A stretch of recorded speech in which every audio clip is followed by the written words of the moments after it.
તો offline courses માટેની degree VNSU certificate લેવા માટે તમે કઈ રીતે એપ્લાય કરવા, તો એના માટેનો વિડીયો મેં જે તમને પ્રોમિસ કરી હતી, તો એ વિડીયો હું અત્યારે તમને આપવા જઈ રહ્યો છું. પ્લીઝ સબસ્ક્રાઈબ કરો. તમારી હરેક રિક્વેસ્ટને શાયદ હું બને એટલી ફૂલફિલ કરવાની કોશિશ કરું છું, તો પ્લીઝ સબસ્ક્રાઈબ કરો. તો સૌ પ્રથમ શું કરો કે તમે તમારા ક્રોમમાં જાઓ. ક્રોમમાં ગયા પછી તમારે ગૂગલની અંદર લખવાનું રહેશે VNSU ડિગ્રી સર્ટિફિકેટ. આવું લખશો એટલે એન્ટર કરો ત્યારે તમને આ રીતે એક પેજ ખુલશે, જેની અંદર VNSU ડિગ્રી એપ્લિકેશન સિસ્ટમ પર તમારે ક્લિક કરવાનું રહેશે. એ ક્લિક કરશો એટલે કંઈક આ રીતે તમારી ડેશબોર્ડ એટલે કે ખુલી જશે, જેની અંદર આપણે આટલા વસ્તુમાંથી પાસ થવાની છે. જોઈને ડરવાનું નથી, કંઈ બહુ લાંબુ નથી. હવે આપણી પાસે કોઈ એપ્લિકેશન નંબર નથી, ડેશબોર્ડ નંબર નથી, એટલે આપણે સૌ પ્રથમ પહેલાં રજિસ્ટર કરવાનું છે. એટલે આપણે સૌથી પહેલાં એપ્લાય નાવ પર ક્લિક કરવાનું. એપ્લાય નાવ પર ક્લિક કરશો એટલે આ રીતે તમારું ક્વિક રજિસ્ટ્રેશનનું પેજ ખુલી જશે, જેની અંદર કન્વોકેશન 59 કન્વોકેશન 2026 ઓલરેડી લખેલું જ છે, એટલે તમારે એ કરવાનું જ નથી. ત્યાર પછી સ્ટુડન્ટ આઈડી, તમારી પાસે જે માર્કશીટ હશે એની અંદર 9 ડિજિટ્સની અંદર નંબર્સ હશે, આપેલા જ હશે. હા, કોઈ PhD સ્ટુડન્ટ હશે તો એ જોઈ લેજો કે તમારી કોર્સ વર્કની અંદર આપેલું છે કે પછી તમારા રજિસ્ટ્રેશન સર્ટિફિકેટની અંદર આપેલું છે. એટલે આ રીતે તમારે 9 ડિજિટ્સના એક રજિસ્ટ્રેશન નંબર તમારે એટલે કે સ્ટુડન્ટ આઈડી તમારે લખવાનો છે. ત્યાર પછી પ્રોગ્રામ, શેના માટે તમે લો છો, PhD માટે લો છો, માસ્ટર માટે લો છો, જેના માટે લેશો એ બધા જ કોર્સ અવેલેબલ છે. મેં બધા જ જોઈ લીધા છે. આપણે એમાં જતા એટલા માટે નથી કે તમારો એ કામ નથી, તમે તમારો કોર્સ સિલેક્ટ કરો.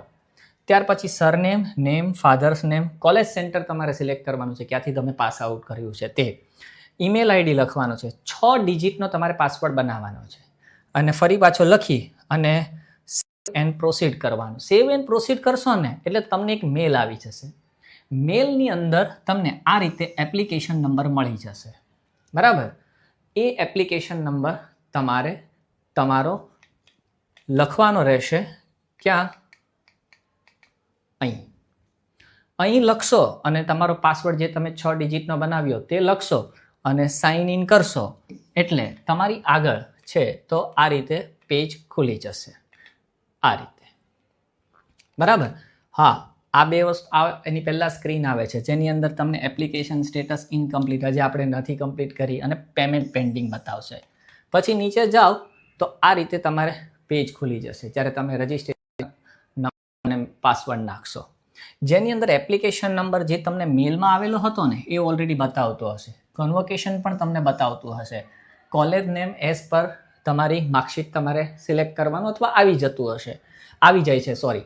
અને કોર્સ તમે કયા કોર્સ માટે, જેમ કે મેં ડૉક્ટર ઓફ સાયન્સ PhD માટેની સિલેક્ટ કરેલી, તમે તમારા રીતે સિલેક્ટ કરવાનું.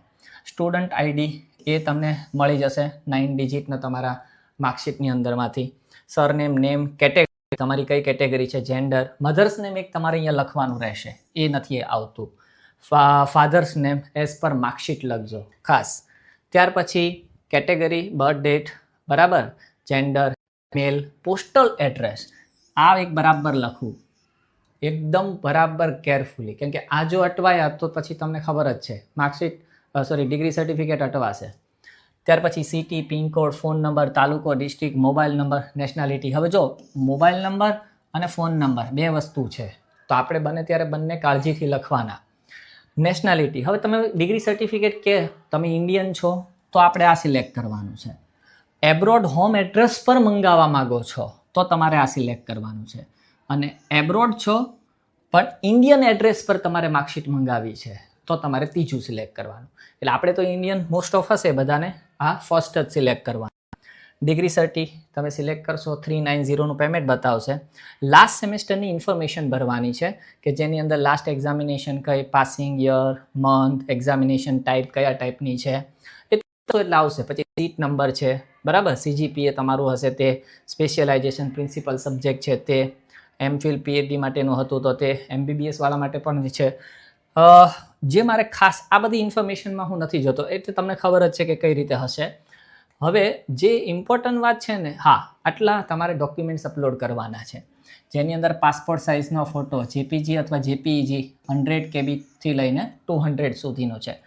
સિગ્નેચર છે 25 થી લઈને 50 KB સુધીની.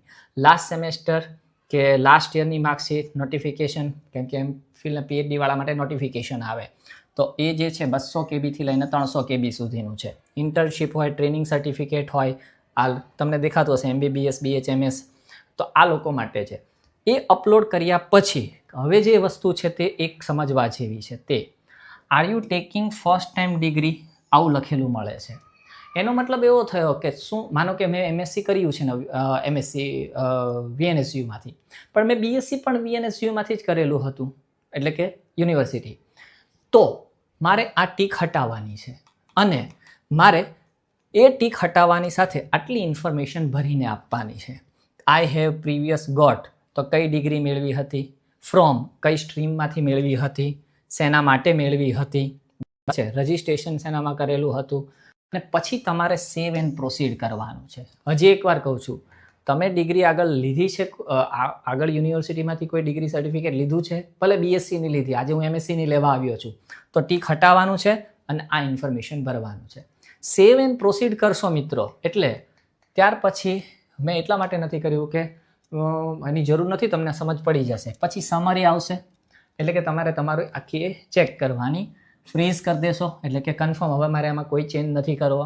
પછી તમારે પેમેન્ટ કરવાનું છે અને ઓનલાઈન પેમેન્ટની રસીદ, એટલે તમારું થઈ ગયું. બરાબર, ધન્યવાદ. જો સારું લાગ્યું, ખરેખર તમે જોતા હશો કે યુટ્યુબ પર કેટલી રિક્વેસ્ટ આવી, ઓફલાઈન માટે કરો, ઓફલાઈન માટે કરો.